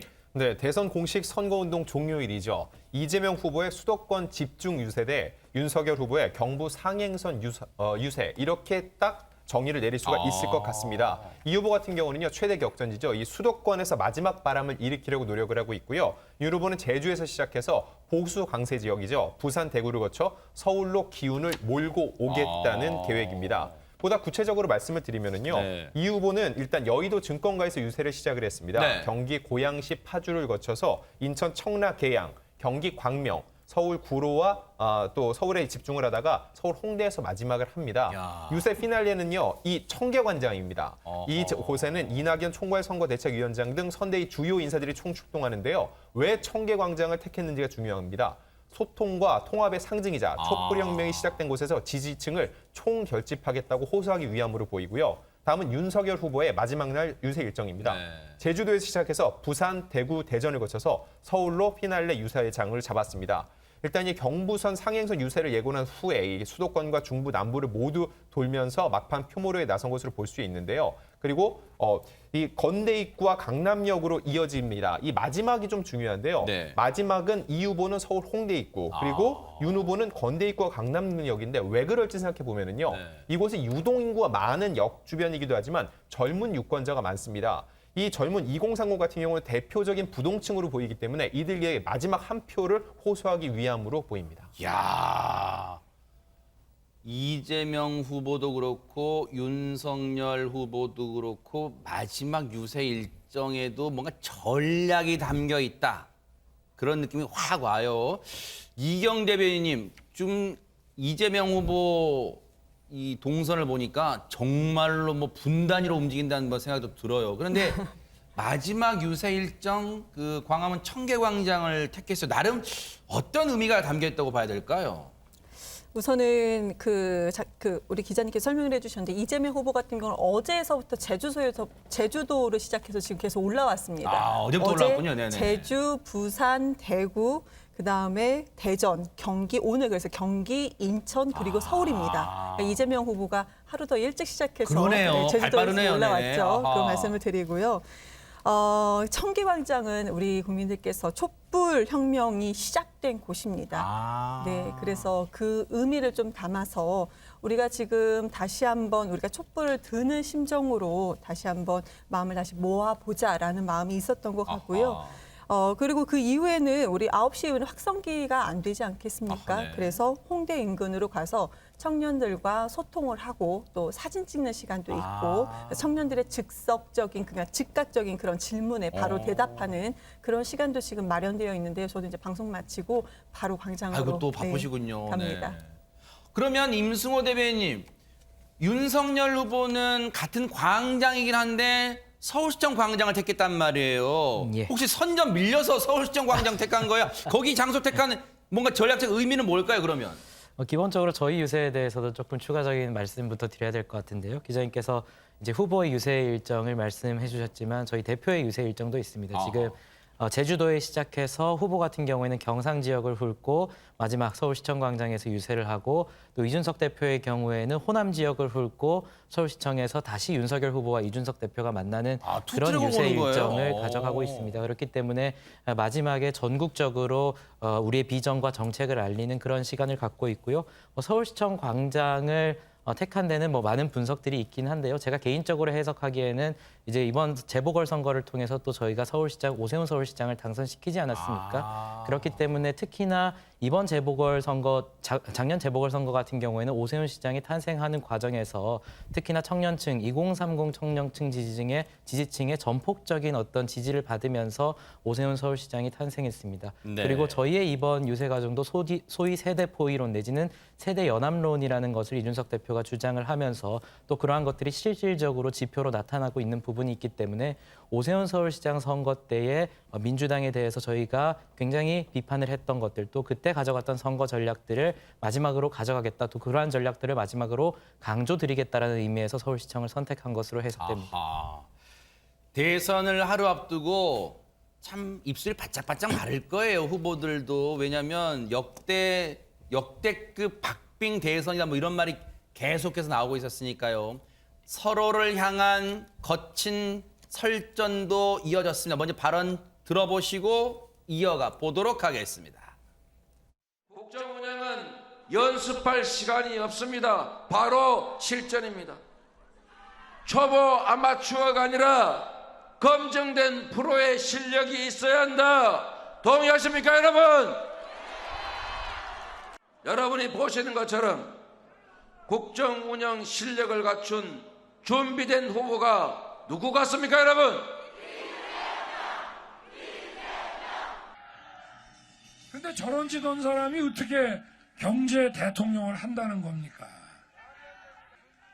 민주주의를 제대로 하고 국민을 제대로 받들어 모시면은 경제가 성장되게 돼 있습니다, 여러분. 위정자나 정부가 이런 바보 멍충이 짓만 안 하면 우리나라 국민처럼 머리 좋고 근면 성실한 분들이 있는데 왜 성장을 못 하겠습니까? 안 그렇습니까? 야, 진짜로 격하게 붙었어요. 근데 최재문 교수님, 일단 아마추어라고 일단은 몰아붙였습니다. 윤석열 후보를. 그렇죠. 그러니까 이재명 후보 입장에서는 윤석열 후보는 행정 경험이 없잖아요. 검찰에서만 오랫동안 거의 26년인가 7년을 근무하고 대통령 이제 후보로 나온 거니까 이런 행정 경험이나 경제 능력이 검증되지 않은 후보라는 부분을 부각을 시키는 거죠. 왜냐하면 실제로 지금 그 대선의 구도를 보면 국민의힘은 구도적으로 정권 심판론에 기대서 지금 선거를 하고 있는 것이고 이재명 후보 측에서는 일단 그러니까 자질론, 뭔가 능력 이런 부분들을 좀 부각을 시키는 거거든요. 두 개가 지금 부딪히고 있어요. 과연 국민들이 어느 쪽에 손을 들어줄 거냐의 문제라고 보는데 국정심판론이라고 그러니까 정권심판론이라고 하는 이 구도로 가지고 싸우는 국민의힘과 개인, 인간, 이재명이 갖고 있는 능력과 자질과 비전, 정책 이런 부분에 자질론으로 싸우고 있는 이 민주당 간의 충돌이라고 볼 수 있겠죠. 그런 부분을 부각시키기 위해서 이재명 후보는 국정 운영에 대한 연습할 시간이 없다. 왜냐하면 지금 위기 상황이고 이런 부분들에 바로 대통령이 누가 되든 그 사람이 국정을 잘 안정적으로 운영해서 경제 발전을 이바지해야 될 텐데 그런 부분이 과연 윤석열 후보가 가능하겠느냐 하는 부분에 문제점을 제기하는 거고 윤석열 후보는 거기에 반해서 이제 현 정부의 실정을 계속 공격을 하는 거죠. 이제 그게 결국 정권 심판과 연관돼 있는 거잖아요. 그래서 좀 심한 말을 쓰면 바보, 멍충 이런 말도 막 쓰잖아요. 현 정부에 대한 비판적 시각을 적극적으로 부각을 해서 정권 심판에 대한 표를 모으려는 의도 이 두 가지가 지금 충돌하고 있는 상황이라고 보여집니다. 네. 반면 최단비 변호사님, 지금 윤석열 후보 같은 경우는 이재명 후보의 그 선거 구호, 유능한 경제 대통령 그 부분을 빌려와서 반격을 했습니다. 네, 근데 저도 크게 최진봉 교수님의 의견에 같은 의견이고요. 근데 이제 예를 들면 이재명 후보 같은 경우에는 초보 아마추어의 연습장이 아니다. 이거는 이제 윤석열 후보를 개인을 비판을 하는 거죠. 그러니까 윤석열 후보는 초보 아마추어다. 나는 시장도 했었고 그리고 도지사도 했었고 국정 능력, 그러니까 행정 능력이 많은 사람이다. 이걸 부각시키려는 것인데 반면에 윤석열 후보가 이제 뭐 예를 들면 발언이 조금 바보 멍청이 이런 발언이긴 하지만 이게 상대방이 이재명 후보를 지칭하는 건 아니에요. 이거는 윤석열 후보의 기존 처음부터의 이제 철학이거든요. 국가가 과도하게 어떤 시장이라든지 경제에 개입을 해서는 안 된다. 네. 예를 들면 부동산 정책 같은 경우에 과도하게 개입했기 때문에 지금 현재 이렇게 국민들에게 더 힘든 부동산 정책이 됐다. 이런 얘기이기 때문에 물론 표현이 조금 거칠긴 합니다만 본인의 기본적인 경제라든지 시장에 대한 철학을 얘기하고 있는 것이라서 이것이 굳이 또 상대방인 이재명 후보를 비판하는 건 아니다 이런 생각이 듭니다. 네, 이경 대변인. 네네. 우리가 지금 저렇게 편집된 영상만 봤을 때는 지금 우리 변호사님 말씀이 오르십니다. 그리고 우리 최진보 교수님 말씀도 오르신데 저 같은 경우에는 양 후보, 그러니까 저는 이제 이재명 후보는 당연한 거고 윤석열 후보까지 그 유세 현장의 메시지를 다 보거든요. 하나도 빠짐없이 다 봅니다. 영상으로도 보고 텍스트로도 봤고요. 그런데 특이한 점을 하나 발견했어요. 뭘까요? 이재명 후보 같은 경우는 그 지역을 가면은 저 영상에서는 마치 아마추어 얘기를 계속한 것처럼 나오지만 저거는 정말 일부입니다. 이거 편집하신 분은 분명히 알 거예요. 정말 극히 일부분이다라는 점. 그리고 저 얘기를 했던 것은 지금 우리나라 국민들에게 경제적으로 상당히 어렵습니다. 전 세계적으로 어려운 건 마찬가지지만 그런데 경제를 잘하는 대통령이 지금 절박한 거는 맞습니다. 그 얘기를 하려고 했던 것이고 제가 발견한 점이 뭐냐면 윤석열 후보는 지역을 이동하는데 메시지가 다 한결같습니다. 뭘까요? 다 똑같아요. 지금 문재인 정부가 나라를 망하게 했다. 바보 멍청이다. 똑같은 얘기를 지금 계속합니다. 뭐 저런 사람이 뭘 한다고 하냐 이런 식으로 뭐 비리가 많은 사람이 계속 똑같은 얘기만 합니다. 근데 이재명 후보는 지역이 바뀌면 메시지가 달라집니다. 지역에서 원하는 메시지가 다른 게 있거든요. 내 지금 지역에서 필요한 정책에 대해서 당신이 대선 후보인데 그러면 어떤 메시지를 나한테 줄 것이냐. 국민들이 이렇게 원하고 계시거든요. 그런 얘기를 하나하나 해가면서 풀어가는데 윤석열 후보의 메시지에서는 그런 점이 정말로 안타깝다. 만약에 제 얘기가 이재명 후보의 선대위에 있으니까 네가 거짓말하는 것이 아니냐라고 하시는 분들은 아마 찾아보시면 정말로 바로 확인이 가능하실 거라고 말씀드리겠습니다. 혹시 임승호 대변인 하시겠어요? 아니면은 해야죠. 네. 네. 이재명 후보 뭐 지역마다 얘기가 바뀌긴 하셨죠. 어떤 지역 가서는 박정희 대통령이 공이 있다고 하시고 다른 지역 가서는 박정희 대통령이 지역 갈라치기 했다라는 식으로 얘기하시고 이렇게 어디 가서는 또 박근혜 대통령 존경한다 하시고 어디 가서는 존경한다 했더니 진짜 존경한 줄 알더라. 뭐 말씀이 바뀌시긴 했죠. 뭐 이걸 긍정적으로 평가하시는 것 같은데 저는 조금 유감인 것 같고요. 이재명 후보가 뭐 자신이 어떤 행정직을 윤석열 후보보다 많이 한 것은 분명한 사실이죠. 하지만 실질적인 지표를 봤을 때 이재명 후보의 취임 이후에 2018년, 2019년 경기도의 경제 성장률이 급속적으로 하락하는 그런 지표들이 분명히 저희 국민의힘 측에서 제시를 했고 과연 그런 분을 어떤 초보 대 유능의 프레임으로 가져가는 것이 이재명 후보에게 어떤 도움이 될까 싶고요. 저희 후보가 마치 굉장히 네거티브적인 발언만 했다라고 지금 이경 대변인께서 폄훼하고 계시지만 저희 후보가 굉장히 주목을 받았던 유세의 내용은 이제 대구에 가서 호남이 잘 되는 것이 영남이 잘 되는 것이고 곧 대한민국이 잘 되는 것이다라는 평화와 통합의 이야기를 하셨고요. 또 국민의힘이 집권을 한 다음에 저희가 잘못하면 민주당으로 정부를 세워달라. 그것이 바로 민주주의다라고 얘기를 했습니다. 한편 이재명 후보 어떻습니까? 저희의 어떤 광주 지역과 호남 지역의 편익을 증진시키겠다는 복합 쇼핑몰 공약에 대해서 극우 포퓰리즘이라고 얘기를 하셨어요. 그래서 이런 차이에 대해서 시청자분들과 국민들이 분명히 알고 계실 것이라고 믿고 있습니다. 네. 이경 대변인께 반박 발언 1분의 추가 발언 시간 드릴게요. 네. 네, 짧게 드릴게요. 지금 우리 대변인께서 말씀을 선대위에 계시니까 당 대변인이시니까 저렇게 말씀을 할 수밖에 없는 그 심정은 이해가 됩니다. 그렇지만 내일이 투표 날이에요. 그런데 명확한 사실을 얘기하는데 우리 대변인께서도 지금 얘기하는 것이 이재명 후보의 지역에서 저는 공약을 말씀드렸는데 네거티브를 또 하십니다. 그 얘기는 거의 뭐 짜집기식으로 했던 부분인 거고 그렇게 다 얘기한 건 절대 아니거든요. 아실 겁니다. 보신 분들은 아실 거예요. 그런데 저는 정책에 대해서 부재한 부분, 왜 계속 네거티브는 하냐. 국민들께서 네거티브를 원하는 것이 아니고 정책을 원한다. 그 말씀을 지금 드리고 있는데 반박하시는 것도 여전히 네거티브다. 마지막으로 팩트체크 하나 해드리면요. 경기도 경제성장률 무슨 뭐 떨어졌다 얘기하잖아요. 우리 17개 시도 전체적으로 다 떨어졌습니다. 그거를 얘기하셔야죠. 그러면 경기도 순위가 어느 정도냐 이거를 얘기하셨는데 순위는 그렇게 떨어지지 않았거든요. 그러니까 순위는 얘기하지 않고 경제 성장률 떨어졌다. 마치 경기도만 떨어진 것처럼 이렇게 얘기를 하는데 선거 전날까지 마지막까지 네거티브만 하는 모습을 국민들께서는 좋아 보이지 않게 보실 겁니다. 정확히 1분 지켜주셨어요. 임승호 대변인님 혹시 재반박 시간 드릴까요? 1분? 예, 뭐 경제 성장률에 대해서 마다하지 않으시네요. 순위가 떨어지지 않았다라는 어떤 식으로 방어를 하고 계신데요. 네. 그렇다면 결국엔 문재인 대통령 잘못이겠죠. 전국의 17개도의 어떤 GDP나 경제 성장률이 떨어졌다는 것은 지금 여당은 민주당입니다. 문재인 대통령이 지금 청와대에 계시거든요. 아무리 선거가 가까워졌다 하지만 문재인 대통령에 대해서 문재인 대통령이 어떤 경제 성장률이 떨어진 것에 대해서 저렇게 이재명 후보를 띄우기 위해서 활용하는 것은 조금 부적절하다라고 생각을 하고요. 문재인 정부와 이재명 후보가 굉장히 다르다라는 식으로 이영 대변인을 비롯한 민주당 관계자들이 굉장히 항변을 하고 계시지만 그 차이는 굉장히 없다라는 것을 시청자분들께서 다 아실 것이라 믿습니다. 네. 제가 너무 안타까운데요. 지금 코로나 3년 차입니다. 전 세계적으로 어느 시도 다 국민들 마찬가지고 다 어렵습니다. 경제 성장률은 다 떨어지는 거예요. 그런데 이게 문재인 정부 탓이라고 얘기하는 부분에 대해서 너무나도 안타깝고요. 그러면은 지금 떨어졌다 이렇게 비판만 할 것이 아니고 그러면 그렇게 어려운 경제 어떻게 살릴 것인가. 그 현장에서 국민들은 그거를 바라셨을 겁니다. 그 얘기를 하셔야 되는데 계속 네거티브만 여전히 네거티브를 하는 부분에 대해서는 저는 개인적으로 실망인데 그렇게 생각합니다. 네. 후보들이요. 같은 표현을 썼는데 그 속뜻은 다른 게 있더라고요. 설전으로. 이 표현을 썼어요. 후보들이. 똑같이. 근데 그 속뜻은 달랐습니다. 들어보시고 이어가 보도록 하겠습니다. 옛날에 농사 지을 때 사실 일꾼 하나 뽑을 때도 일 잘하나 안 하나 이것은 막걸리나 먹고 하루 종일 그 나무근에서 잠자지 않나 이런 거 다 보고 뽑지 않습니까? 아니 무슨 콩밭도 못 맺는 사람을 머슴으로 쓰겠어요 여러분? 모든 선출직, 임명직 공직자는 국민을 주인으로 모시는 머슴이 되는 것이 민주주의입니다.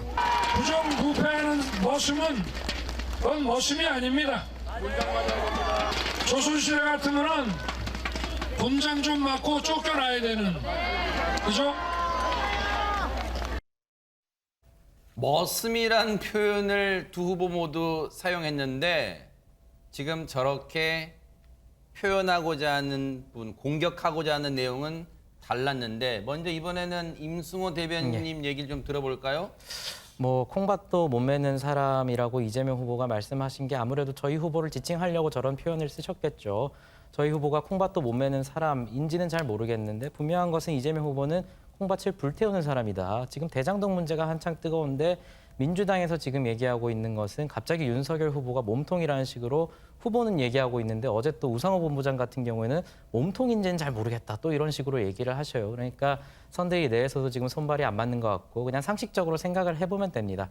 당시의 성남시장이 지금 민주당 얘기하는 거 들어보면 이재명 후보가 아니라 윤석열 후보였던 것 같아요. 2015년 대장동 사업 한창 진행될 때 윤석열 후보는 대구고검에 좌천되어 있었거든요. 그래서 저는 최근에 어떤 민주당의 어떤 녹취록 파동이나 이런 것들을 보면서 민주당의 상상력이라는 것은 저희가 따라잡기 힘들겠구나. 왜냐하면 지금 2015년 대구에서 단풍놀이 하시던 윤석열 후보가 대장동에서 이재명 후보가 성남시장이 재선되고 경기도지사 되고 대통령 후보까지 될 걸 예상해서 미리 뭐 부산저축은행을 덮어주고 이런 식의 어떤 이야기를 쓰시는 걸 보면서 저는 국민의힘이 민주당의 어떤 상상력, 그 발칙한 상상력은 참 따라가기 힘들겠구나라는 생각을 하고 있습니다. 네, 이경 대변인님. 네.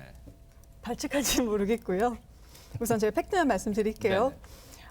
부산저축은행 1,100억 원이 넘는 대출에 대해서 이 대출 수사를 덮은 것은 팩트죠. 지금까지 육성도 나왔었고 덮은 건 맞습니다. 그런데 그때 윤석열 후보가 이건 PF 대출이었었다. 근데 아니었습니다. 일반 대출이었습니다. PF 대출이어서 이것은 수사 대상이 아니었다. 그 거짓말한 거죠. 이 부분. 그리고 지금 녹취록에서는 이미 커피만 마시고 보내줬다는 것 3번이 녹취록에 나왔고 지금 마지막으로 나온 것은 육성이 나온 것입니다. 음성 파일이 나왔습니다. 근데 지금 사실이 이렇게 있는데 이런 부분에 대해서 그렇게 무조건 아니다, 발칙하다 얘기한 부분은 앞뒤가 맞지 않다. 그리고 또 팩트 하나 더 말씀드리면은 부산저축은행도 지금 우리 국감이 아니죠, 뭐죠? 우리 이제 하자. 우리 네, 그러니까 특검하자. 네네. 죄송합니다. 특검하자 이러지 않습니까? 제가 지난번에도 나와서 말씀드렸지만 부산저축은행 특검 국민의힘이 제출한 안에 부산저축은행 특검 빠져 있습니다. 근데 그 특검 발의한 그 명칭은 무슨 이재명 특검 이런 식으로 논란만 일으켰습니다. 그렇게 주장할 거면은 특검도 대상으로 수사 대상에 넣고 특검하자라고 주장하는 것이 맞다라고 말씀드리고요. 그리고 지금 머슴이니 일꾼이니 이런 부분에 대해서는 국민들께 이제 설득하기 위해서 했던 부분인 것 같아요. 근데 윤석열 후보가 본인이 머슴이라는 말을 할 수가 있는 자격이 있을까? 제가 영상을 많이 봤는데요. 윤석열 후보가 유세 현장에서 본인을 위해서 일하는 분들이 뭐가 마음에 안 들었을 때 반말하고 삿대질하고 했던 영상을 제가 목격한 것만 해도 2건이 있습니다. 아니 어떻게 본인을 위해서 일하는 그것도 다 큰 남성이었습니다. 또 여성도 있었고요. 어른이에요, 같은 동등한. 그런데 그렇게 학생한테도 반말하지 않는데 그런 식으로 반말을 하고 삿대질하는 분이 본인이 무슨 머슴이냐 이런 지적을 안 할 수가 없습니다. 국회에서 이제 의석수 다수당 의석수를 갖고 있는 민주당의 상황을 놓고도 두 후보가 설전을 벌였는데 어떤 내용이었을까요? 들어보시고 이어가 보도록 하겠습니다. 제가 사실 개인적으로 조언을 많이 듣습니다. 이 얘기를 꼭 하라고 여기 써놨어요. 173석 민주당 의석을 잘 활용해야 된다. 그리고 대통령의 행정 경험과 이 능력을 발휘해야 되는데 소수 야당 세력 같으면 할 수 있겠습니까, 여러분? 대통령이 정말로 좋은 철학과 가치를 가지고 용기 있게 국민들이 원하는 정책을 채택하고 국민이 원하는 성과를 만들어내기 위해서 강력하게 일을 해 나가야 되는데 국회가 와 발목 잡고 협조 안 하고 가면 하기 어렵거든요. 이 민주당 사람들은 국민들의 지지로 제가 대통령이 되면 180석을 가지고 제대로 정부를 운영할 수 없게 방해를 하거나 심지어는 우리 당의 이탈자들을 모아 저를 탄핵을 칠 수도 있다고 떠들고 다닙니다. 저는 하라면 하라 이겁니다. 저에게는 가장 막강한 정치적 지지 세력이 있습니다. 바로 국민 아닙니까, 여러분? 최재명 교수님, 일단 이재명 후보는 의석수가 적은 당으로 뭘 할 수 있겠냐 직격탄을 날렸네요. 왜냐하면 이제 이런 거죠. 행정부와 입법부가 사실은 이제 같은 여당이 숫자가 많으면 아무래도 법안 통과라든지 아니면 국회 협조나 국회의 동의를 받아서 해야 될 일이 많잖아요. 행정부가. 그런 일들은 원활하게 이루어질 수 있다 이런 얘기를 강조한 것 같아요. 그러니까 이재명 후보 입장에서 여당 프리미엄인 거죠, 결국은. 그러니까 여당이 지금 현재 그 숫자가 많고 이러다 보니까 만약 본인이 대통령이 된다고 하면 여당과 정부가 함께 일을 잘 추진할 수 있도록 할 수 있다. 손발을 잘 맞춰서 이걸 이제 강조한 거고. 근데 이제 야당의 대통령이 만약 후보가 대통령이 되게 되면 갈등이 일어날 가능성은 있잖아요. 물론 뭐 그렇다고 국회가 무슨 말도 안 되게 갈등을 할 수는 없고 뭐 이제 서로 가치관이 다른 어떤 입법을 하거나 입법 활동을 하거나 하면 행동을 했을 때도 인사청문회 과정에서 여러 가지 이제 충돌이 날 가능성이 있으니 국정이 좀 운영이 어려워질 수 있겠다 이런 주장을 하는 것이고. 네. 윤석열 후보 입장에서는 그 부분이 결국은 국민의 여론이 중요한 거지 국회 의석이 이렇게 중요하냐 이렇게 얘기를 하는 거예요. 그러니까 서로에게 지금 필요한 얘기를 하고 있다고 저는 보고 중요한 건 누가 대통령이 되든 국회와는 어쨌든 잘 협력을 해야 돼요. 그래야 어쨌든 운영이 잘 되지 않겠어요? 행정부의 수반이 국회와 잘 협력하고 또 동의를 구하는 방법들을 잘 부드럽게 해서 협치하고 누가 되든 그런 과정에서 정부가 잘 운영될 수 있도록 하는 그런 묘미를 살려야 된다고 생각을 합니다. 네. 반면 최단비 변호사님, 윤석열 후보는 혹시 자신이 당선된 이후에 민주당이 다수 의석수를 이 무기로 뭔가 이 거세게 저항을 할 경우 이러이렇게 할 거다 또 이렇게 또 공세를 취했습니다. 그러니까 이제 막강한 정치적인 지지 세력엔 바로 국민이 있다. 이 얘기는 이제 현재의 여당의 민주당에서 거의 180석에 가까운 의석을 가지고 있기 때문에 윤 후보가 설사 대통령 당선이 되더라도 안정적인 국정 운영을 할 수 있겠느냐 이제 이러한 이제 얘기를 하고 있어요. 여기에 대한 답변이라고 저는 생각을 하고요. 네. 그 답변이라는 게 만약에 어떠한 법안을 통과시키고 싶거나 어떤 국정 운영을 하고 싶은데 단순히 다수 여당이라는 180석을 갖고 있다라는 것만으로 민주당의 의원들이 만약에 이것을 반대를 한다면 국민의 이익을 위한 것이 아니라 그러니까 당의 반대를 위한 반대를 한다면 그것은 국민으로부터 어떠한 지지를 받지 못할 것이고 명분이 없지 않겠느냐. 아무리 다수당을 가지고 있는 여당이라 하더라도 국민의 지지가 있다면 그것은 어렵지 않겠느냐라는 것으로 보입니다. 이경 대변인님과 임승호 대변인님의 발언은 그 두 후보의 이 발언 마저 듣고 할게요. 왜냐하면 내일 투표 꼭 참여해달라는 호소 마저 듣고 두 대변인 얘기를 들어보도록 하겠습니다. 듣고 오겠습니다. 한 표 차로 결판이 날 수도 있습니다. 어느 동네에 군수 뽑는데 동표가 나온 데도 있어요. 그 문학진 전 의원은 3표로 떨어졌지 않습니까? 문세표. 혹시 만에 하나 있을 수 있는 그 가능성을 막으려면은 마지막 한순간까지 단 한 명까지 여러분 설득해서 저를 지지해 주시겠습니까? 3월 9일날 나라를 바꿔야 되겠다고 생각하시는 분들은 한 번도 빠짐없이 또 주변에 연세 드시고 거동이 좀 불편하신 분 계시면 잘 모셔서 꼭 주권 행사 하실 수 있게 도와주시길 부탁드립니다. 오늘 후보의 얼굴을 보셔도 알겠고 저를 보셔도 알겠지만 표정이 매우 밝아지지 않았습니까? 정치인의 얼굴에는 표심이 담겨 있다. 아주 초박빙 상태이지만 흐름 자체는 윤석열 후보의 정체, 이재명 후보의 상승세가 분명하다. 1.5% 정도 승리할 수 있을 것 같다고 한 저의 예측이 현실화될 것 같습니다. 이것의 추이를 좀 살펴봐야 되긴 하지만은 저희 후보가 그 여론조사 블랙아웃 기간에 들어가기 전에 조사에 따라 좀 다르지만은 5에서 8% 정도 사이에 이제 좀 지지율 격차를 유지하고 있었는데 결국엔 나중에 이제 그때까지 마음을 정하지 못하셨던 분들이 이제 결국 그 투표 성향을 정하게 되면은 많게는 한 10%까지 차이 날 수 있다 이런 생각하고 있습니다. 자연스럽게 양당의 대변인들께 내일 투표 임하는 각오 등등 포함해서 들어봐야겠어요. 1분씩만 들어보도록 하겠습니다. 이경 대변인 먼저 드리겠습니다. 저 우선 아까 조금 전에 윤석열 후보가 탄핵 얘기했던 부분 참 이거 좀 마음이 아픕니다. 탄핵 얘기 민주당 쪽에서 나온 적도 없었는데 저렇게 유세장에서 국민들을 향해서 했던 부분. 그래서 그런지 지금 우리 여성 유세 하시는 분들 유세자들이 어르신들, 남성 어르신들한테 폭행을 당한 것이 제가 확인한 것만 3건이 있습니다. 그렇게 좀 국민들을 오히려 좀 폭행을 일어나게 하게끔 대선 주자가 그렇게 분위기를 만들어가는 부분에 대해서 좀 아쉬운 표현 좀 할 수밖에 없는 상황인 거고요.